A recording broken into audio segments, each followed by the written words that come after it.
Escritores, artistas y trabajadores de la cultura se pronuncian en apoyo a la República Bolivariana de Venezuela. Debatieron en La Habana sobre los aportes de la obra literaria del poeta y etnólogo Miguel Barnett. Y participó Cuba a través de la obra de Flora Font en la Bienal de Artes Plásticas de Beijing.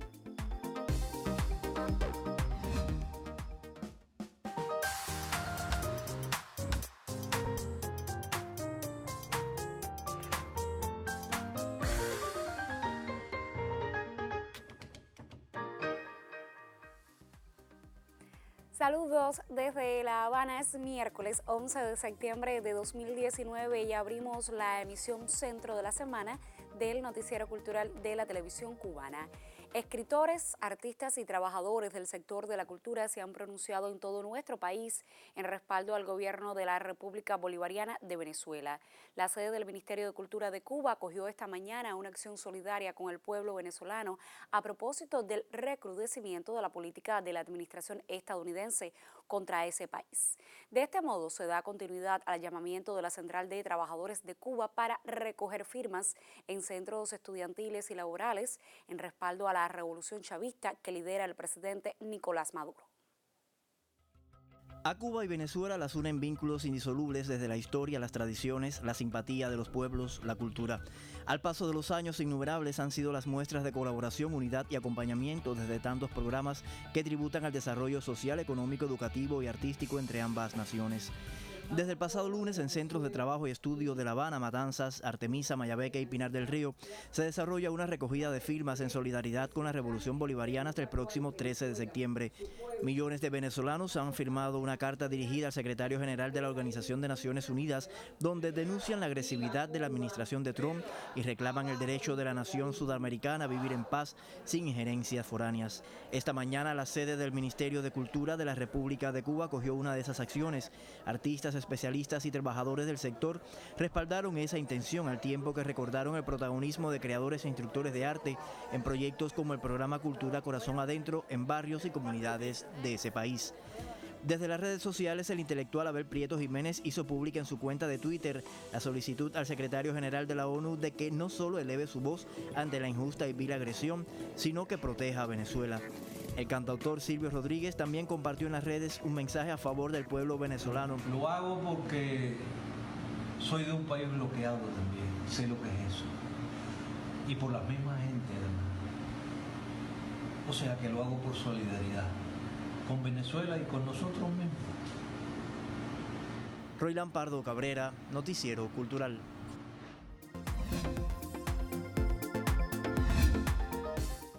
Iniciamos nuestro recorrido por lo que publica en las páginas digitales de otros medios de prensa y comenzamos por el portal de Radio Habana Cuba, que informa que la compañía cubana Costa Danza prepara la temporada de Evolución en ocasión de las celebraciones por el aniversario 500 de la Fundación de La Habana y a los 4 años del prestigioso colectivo danzario. Con sede en el Gran Teatro de La Habana, Alicia Alonso, la presentación se realizará durante 2 fines de semana consecutivos, primero del 20 al 22 de septiembre y luego del 27 al 29 del propio mes. El programa incluirá gustadas piezas del repertorio del grupo, entre estas el espectáculo Satori del joven coreógrafo Raúl Reynoso y con música original de Pepe Gabilondo. Por su parte, la Agencia Cubana de Noticias destaca que la edición 29 del Festival Nacional y Concurso de la Radio Joven Antonio Yoga in Memoriam se realizará en Santiago de Cuba del 18 al 22 de septiembre próximo, ocasión en que radialistas del país debatirán temas de interés como los programas infantiles y la radionovela. Eric Pérez Martín, vicepresidente de la filial de Santiago de Cuba de la Asociación Hermanos Aís, informó que concursarán 28 programas de diversos géneros y de esos solo 5 están diseñados para los más pequeños de la familia. Por eso motivará la reflexión de los participantes. Durante esos días habrá conferencias, un taller de experimentación radial, exposición de artes plásticas y un panel teórico sobre espacios infantiles, entre otras acciones. Y cerramos nuestro recorrido informativo en la página del diario Granma, que recuerda al comandante de la Revolución, Juan Almeida Bosque, en el 10º aniversario de su desaparición física. El periodista Pedro de la Hoz ofrece una reseña de la vida y obra de Almeida y nos acerca a las facetas más relevantes de su vida como compositor, combatiente y hombre de pueblo. El comandante Juan Almeida Bosque nació en La Habana el 17 de febrero de 1927 y falleció en esta misma ciudad el 11 de septiembre de 2009.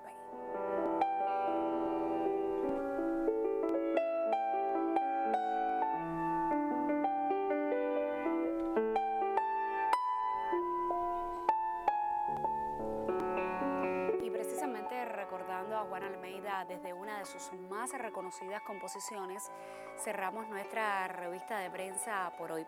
Ahora hacemos una breve pausa para mensajes promocionales y al regreso le estaremos hablando de literatura. Esto será después de los mensajes promocionales. Por favor, acompáñenos.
Este martes el Centro Cultural Dulce de María Loynaz acogió un panel en homenaje a la obra del escritor y etnólogo Miguel Barnet. Reconocidas voces de la literatura confluyeron en este espacio junto a otros creadores y seguidores de su amplia producción autoral. Donde dice idioma, donde dice extraño amor aquel, debe decir naufragio en letras grandes. Así sentencia Miguel Barnet, escritor cubano en el que se centró el taller crítico, espacio que el Centro Cultural Dulce María Loynaz dedica a la valoración literaria de grandes de las letras de nuestro país. El encuentro tuvo como panelistas a los intelectuales Nancy Morejón, Gaetano Longo y Cires Romero, quienes disertaron en torno a la obra de Barnet desde la visión del campo de estudio de cada cual. Barnet es muy original, porque su voz es una voz que supo interpretar el habla, el tono coloquial de los cubanos, y eso es una cosa que no tenemos cómo agradecerle. Luego después ha ido evolucionando, ha cultivado otros géneros tan importantes como conocemos, como Canción de Rachel, que dio paso después a películas importantes del cine cubano. Y en fin, yo creo que es un escritor prolífico, con posibilidades incluso de tener un Nobel, ¿por qué no?, con muchos éxitos, pero a la larga es un niño. Miguel Barnet marcó una pauta en la antropología y la literatura universal. En Cuba, su texto Biografía de un cimarrón se publica desde 1966, no solo por su valor científico, sino por permanecer en el gusto del público.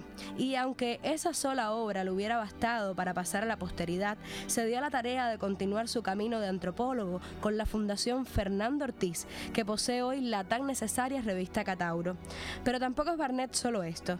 Tiene una extensa y multipremiada poesía que ha sido pionera en exponer el componente africano de nuestras raíces y constituye un canto a la cotidianidad, el amor y a la belleza de su país. Ni caimán oscuro, ni caña vertical mitológica, ni ochún nadando en las aguas doradas del sueño. Lisbeth Moya González para el Noticiero Cultural.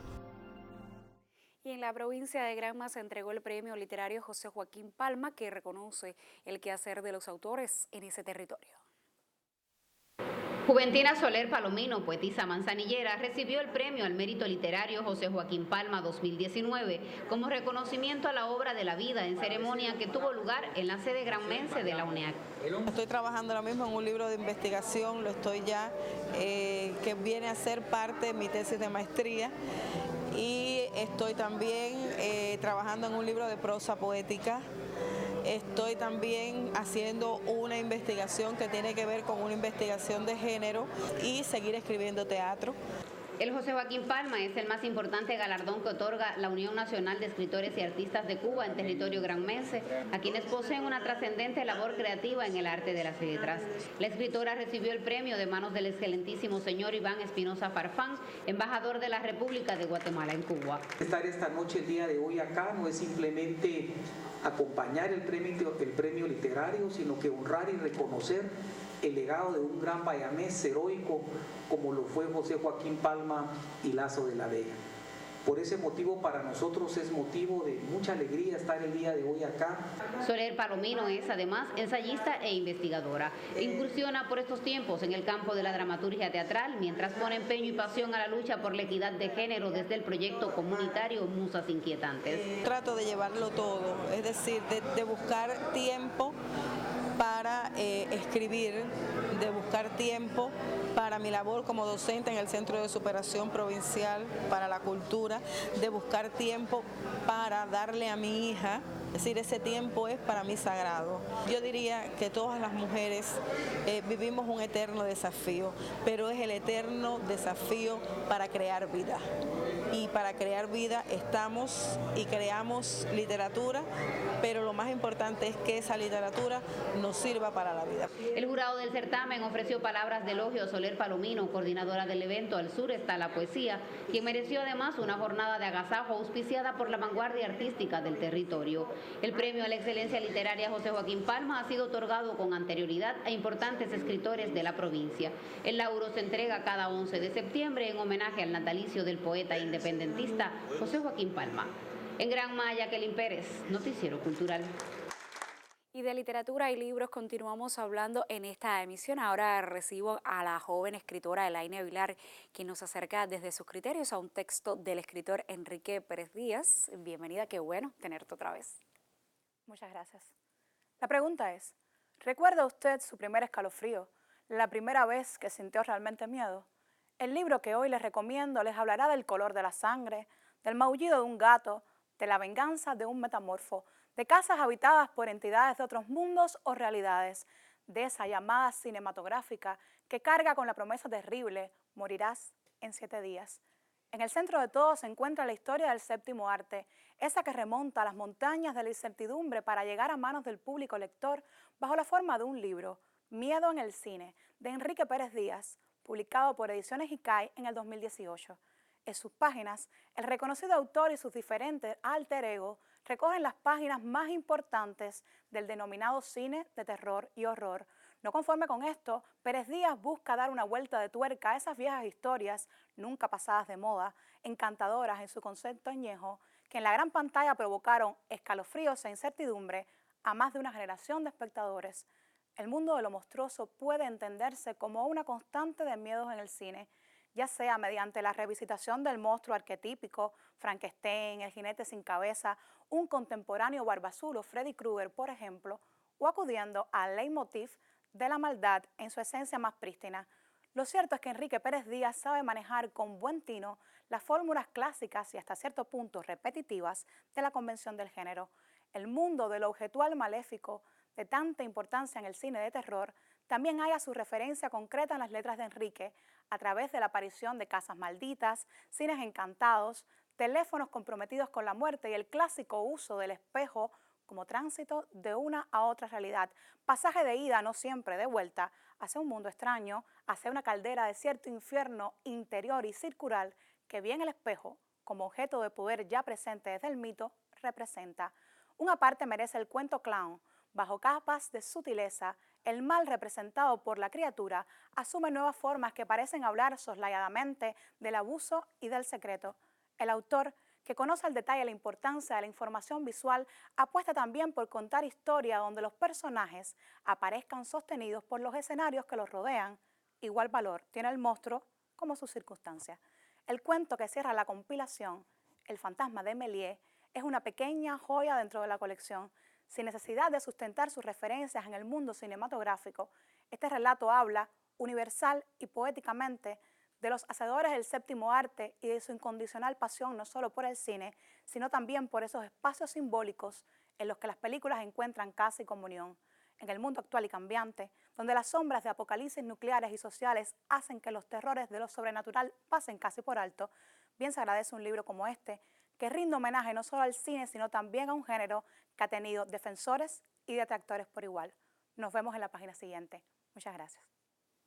A ti, Elaine, muchísimas gracias por esta invitación a la lectura. Yo te espero en próximas emisiones. Ahora vamos a hacer otra pausa en nuestro recorrido informativo y al regreso, en el próximo segmento, abrimos nuestra sección Contrapunteo para conocer algunas de las opiniones que nos han llegado a nuestras direcciones electrónicas a propósito del debate que sostenemos esta semana en torno a la programación cultural diseñada para los meses de verano. En menos de un minuto estoy de vuelta.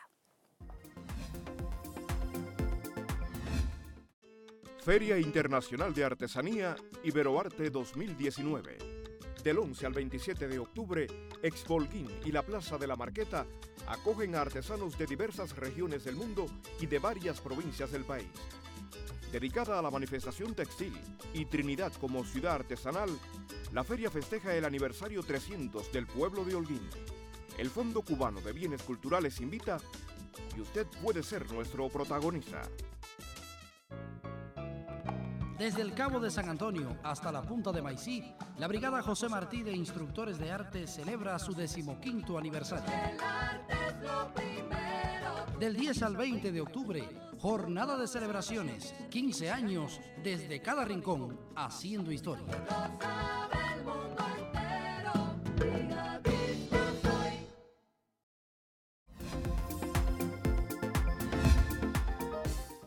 Una obra de la reconocida pintora Flora Fon representa a Cuba en la 8ª Bienal Internacional de Arte de Beijing, evento que se extenderá hasta el 20 de septiembre próximo en el Museo Nacional de Arte de China. El embajador cubano en la nación asiática, Miguel Ángel Ramírez Ramos, asistió a la inauguración del evento que, bajo el tema Un mundo multicolor y un futuro compartido, promueve la armonía global a través de la exhibición artística contemporánea, respetando la diversidad cultural internacional y fomentando el diálogo igualitario entre las culturas. Flora Fon expuso recientemente en la capital de China una colección de 20 piezas de su serie El Caribe Min, imagen, caligrafía, verso. Y de artes visuales seguimos hablando ahora desde Camagüey, la exposición de los orichas a los Beatles del reconocido artista de la plástica Oscar Rodríguez se inauguró en la Galería Fidelio Ponce de León, ubicada en la oficina del historiador de esa ciudad. Recrea una atmósfera de historia, sincretismo y religiosidad. El reconocido artista de la plástica Oscar Rodríguez Laceria en su exposición titulada De los orichas a los Beatles. La Galería Fidelio Ponce de León en Camagüey acoge una muestra llena de simbolismo en torno a la espiritualidad. Piezas de técnica mixta y acrílico sobre lienzo, cuyo discurso estético acerca a los espectadores a reflexionar sobre el pasado.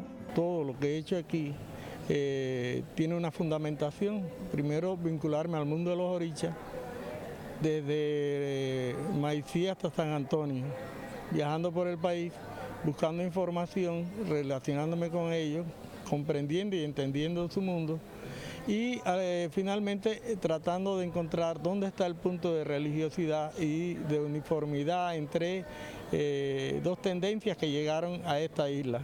Organizada por la Oficina del Historiador de la Ciudad, con el apoyo de la Unión de Escritores y Artistas de Cuba en el territorio, De los orichas a los Beatles, constituye una propuesta donde convergen desde la pintura historias y leyendas afrocubanas. La gente se pregunta, bueno, ¿por qué Oricha Beatles? Porque también George Harrison hizo un viaje por esos mundos y llegando hasta la India encontró la espiritualidad en su música. Mitos que forman parte de nuestra cultura. Un reencuentro artístico con las creencias. En Camagüey, Aimee Amargós, Noticiero Cultural.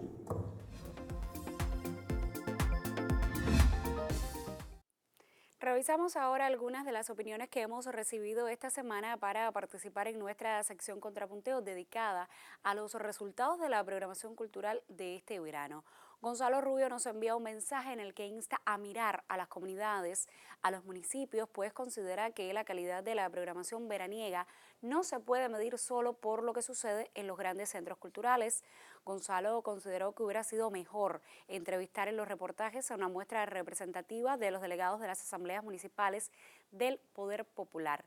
Se conocería, dice él, con mayor certeza el nivel de satisfacción de los diferentes grupos etarios, de los diferentes barrios y de la gran diversidad de comunidades que tenemos a lo largo y ancho de nuestro país, dice Gonzalo Rubio en su mensaje. La Arixa de Centro Habana cree que hubo muchas opciones, pero no siempre la gente pudo acudir por las dificultades en el transporte y por las altas temperaturas. Por eso coincide con Gonzalo en la necesidad de mejorar las programaciones de las casas de cultura en cada municipio. Otra televidente habitual, Marbelis Cabrera, agradeció el segundo reportaje, el del martes, pues el del lunes le pareció demasiado triunfalista. Les leo lo que ella nos escribe. No ayuda a plantear que ha sido el mejor verano, como algunos de los funcionarios afirmaron. Lo ideal hubiera sido que plantearan los problemas y la mejor manera de resolverlos, como hizo el entrevistado del Instituto Cubano de la Música. Sabemos que es complejo organizar un verano cultural, por eso es necesario integrar el trabajo de las instituciones. Ana Esther, de Plaza de la Revolución, aplaude el Festival de Cine y la programación de las orquestas, pero señala que las artes escénicas no estuvo a la altura de otros años. Igualmente, les comparto su mensaje, dice ella. En todo el verano hubo muy pocos estrenos, prácticamente no hubo danza y las compañías que siempre presentan temporadas estuvieron cerradas por reparaciones, como es el caso de Teatro El Público. Ahora en septiembre hay muchas opciones, pero no puedo decir lo mismo de julio y agosto. Por último, una televidente llamada Rosa de Camagüey afirma que la gente se queja de que no hay opciones, pero la verdad es que no buscan. Ella nos cuenta que todos los días tuvo algo que hacer durante el periodo especial. Y hasta aquí entonces pues un resumen de algunas de las opiniones que nos han llegado a través de las direcciones electrónicas del Noticiero Cultural. Mañana, como ya es habitual, continuaremos nuestro debate y como siempre le digo, usted puede participar de nuestra sección Contrapunteo si nos escribe a nuestro correo contrapunteo.nc@cuarte.cul.cu, aunque también puede dejarnos un mensaje en nuestra página de Facebook, www.facebook.com/noticierocultural.cuba. Y este 11 de septiembre, Cuba recuerda a varios intelectuales que nacieron en esta fecha. Especialmente nuestro colectivo le envía una calurosa felicitación al doctor Eusebio Leal, historiador de la ciudad de La Habana, y le deseamos muchos años más de vida y defensa de nuestro patrimonio. También recordamos a uno de nuestros más emblemáticos intérpretes, Ignacio Villa Bola de Nieve, quien nació un día como hoy en 1911. A su obra y legado rendimos homenaje al cierre de esta emisión. Ay, mi tambor, ya se rompió ahí, mi tambor. Dicen que al principio, cuando era todavía un muchacho, a Ignacio Jacinto Villa Fernández le molestaba su apodo, Bola de Nieve. Dicen también que fue Rita Montaner la que inmortalizó el mote cuando presentó de esa manera a aquel singular pianista y cantante ante un público mexicano. Lo cierto fue que como Bola de Nieve fue conocido en Cuba y en varios países de América y Europa, donde presentó, para regocijo de muchos, un repertorio cuidadosamente escogido, que él asumía como si contara la historia de su vida. Ay, mamá Inés, todos los negros tomamos café. Ay, mamá Inés, todos los negros tomamos café. El poeta Miguel Barnet habla de su ronquera ancestral, un timbre áspero que desconcertó a más de uno, pero que le sirvió para encarnar, gracias a una fuerza, una personalidad y una gracia inimitables, el espíritu de hermosísimas canciones. Yo tengo voz de persona, cuentan que afirmaba, pero no era solo la voz, era su actitud ante una letra y una melodía. Bola de Nieve era un hombre espectáculo y era también capaz de apreciar y recrear sutilezas. Pudo descubrirles insospechadas resonancias a composiciones aparentemente inocuas. En el celebérrimo Carnegie Hall de Nueva York, escribe Ciro Bianchi, tuvo que salir 9 veces a escena para saludar al público después de su presentación. Grandes figuras de la cultura iberoamericana lo aclamaron como exponente prodigioso de una sensibilidad al mismo tiempo refinada y popular. Eran cubanísimas sus interpretaciones, aunque cantara y tocara una canción de otro país. Les puso voz definitiva a letras emblemáticas de la inmensa tradición musical cubana. Hay temas que se han cantado muchas veces por muchas personas y hasta muy bien, pero siguen siendo, indiscutiblemente, los temas del bola. Brilló en grandes escenarios, se hizo famoso por sus actuaciones en el cine y la radio, pero en sus noches en el restaurante Monseñor se prodigaba, en contacto mucho más íntimo con su público. Eran él y su piano, como si fueran una sola criatura. Chivo que rompe tambo con su pellejo vaga.